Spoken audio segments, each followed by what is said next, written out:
Nosso tema agora é delicado e até um tabu, o suicídio. Nós evitamos falar disso na sociedade, mas a informação e o conhecimento podem ser libertadores e preventivos. Você conhece alguém que perdeu até a última gota de esperança e decidiu tirar a própria vida? Se lembra da dor deste momento? Pois é, esse tipo de situação pode ser evitada.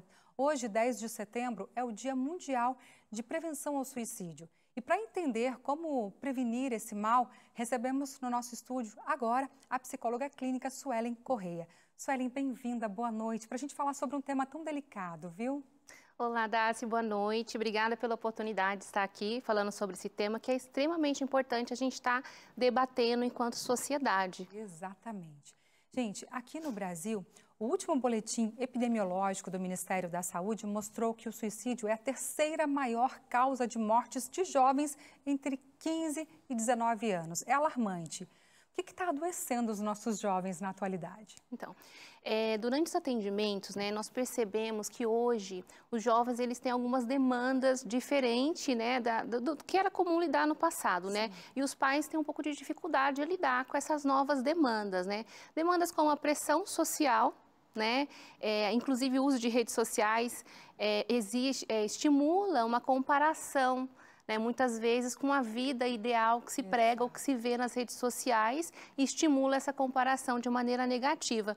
Além disso também, a gente lida hoje com a pressão em relação à formação acadêmica, aos estudos, né, muita pressão em relação a isso. Hoje aumentou também a cobrança, logo o jovem precisa se decidir qual carreira, né, o bombardeio de informação, de escolhas que precisa fazer, já numa fase muito delicada, onde ele está ali no desenvolvimento, buscando a formação da sua identidade, buscando se posicionar na sociedade enquanto indivíduo, né, fora o que ele recomendava, o que ele seguia dos seus pais, né. Além disso, a gente também enfrenta uma questão, né, que hoje os nossos jovens eles estão com um pouco menor baixa tolerância à frustração, né. Hoje o imediatismo é tudo muito rápido. A gente lida com fast food, com redes sociais, não se espera mais para lançar um filme, né, na locadora, como a gente tinha na nossa época. Então, isso também estimula essa baixa tolerância à frustração, que acaba também diminuindo a resiliência dos nossos jovens. Agora, Suelen, o grande desafio, né, para os pais é detectar e conversar ali com os filhos sobre depressão, sobre suicídio. Que dicas você daria para esses pais, para uma melhor abordagem? Porque não precisa ser um conflito, não é? Sim, sim. E nem ter essa pressão toda. Exatamente. Abrir um canal, o primeiro passo é manter um canal de comunicação aberto com o jovem e livre de julgamento. Esse é o primeiro caminho. Né? O primeiro passo, o jovem ele precisa sentir segurança, ele precisa sentir que a casa dele é um local seguro, é um ambiente seguro e de acolhimento. Então, ele precisa sentir que ele tem um canal aberto de comunicação com os pais. Os pais buscarem ajuda psicológica, né? Buscarem...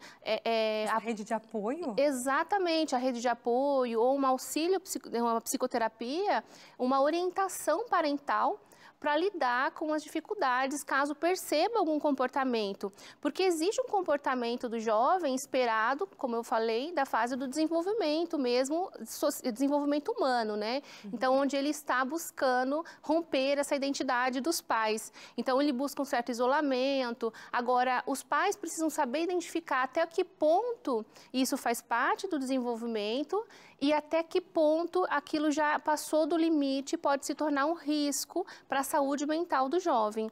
Então, os pais se manterem atentos e buscarem esse apoio, né, uma psicoterapia, para essa orientação parental é muito importante. Mas antes de tudo isso, é manter a família, se manter como uma rede, um acolhimento, um canal aberto para que o jovem ele possa se sentir confortável, né? E muitas vezes também o que nós percebemos, né, é essa estigma em relação à saúde mental. Os pais evitam tocar nesses assuntos quando percebem algum comportamento errado. Então, manter esse canal aberto e livre para se perguntar e para falar e tratar esse assunto em casa de maneira mais fluida pode auxiliar muito e evitar que algumas situações possam chegar aos extremos, né? Verdade. Eu reitero aqui a importância de não ter críticas, gente. A acolha, olhe no olho do seu filho, acolha, entenda que a dor dele pode ser diferente da sua, mas você precisa acolher o seu filho. Muitos pais perdem a oportunidade de terem os seus filhos ali junto de si, de serem amigos e perdem até às vezes para a morte, porque estão mais preocupados em criticar, como se a gente nunca tivesse passado pela adolescência e juventude, do que acolher e ser amigos. Gente, e o suicídio é a última consequência de uma saúde mental esgotada. Tem muitos sinais antes de alguém que não está bem há muito tempo, e esses casos precisam de ajuda de profissionais de saúde mental.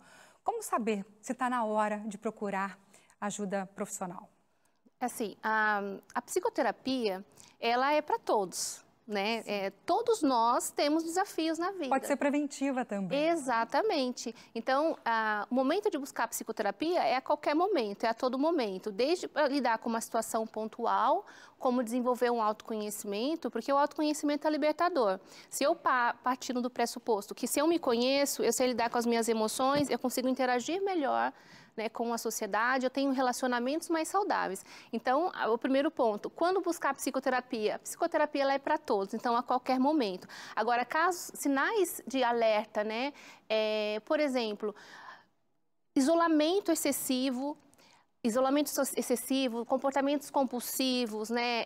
Falas, por exemplo, que podem estar contendo algumas ameaças, né, de autodestruição, né? Às vezes a pessoa simplesmente fala, eu não aguento mais, ela está dando sinais. Então, nunca ignore os sinais, nunca ignore os sinais, porque realmente nunca se sabe a dor que aquela pessoa está enfrentando, nunca se sabe. E a gente precisa lidar com a saúde mental de forma mais natural, né? Da mesma forma que a pessoa ela vai ao médico quando ela tem um problema, né, no coração e ela busca, né, e toma uma medicação quando for necessário, nós precisamos lidar com a saúde mental da mesma forma.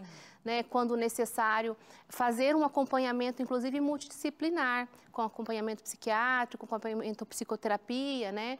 Então, é muito importante que esteja atento a esses sinais que eu coloquei aqui. É verdade. Olho no olho, parar de olhar um pouquinho para o celular e estar em família conectados uns com os outros. Isso é muito importante, isso previne muitas coisas. Eu posso dizer por mim que o meu filho, depois de falar durante 3 dias que ele estava triste, sentei com ele para conversar, detectei que ali tinha uma tristeza além daquela momentânea e pude agir a tempo. E o meu filho está aqui hoje com 18 anos, graças a Deus, que assim teve essa conexão. Então, pais, por favor, se conectem com os seus filhos, viu? Obrigada, Suelen, que Deus te abençoe muito, viu? Bem, obrigada pelo convite, Darcy. Obrigada.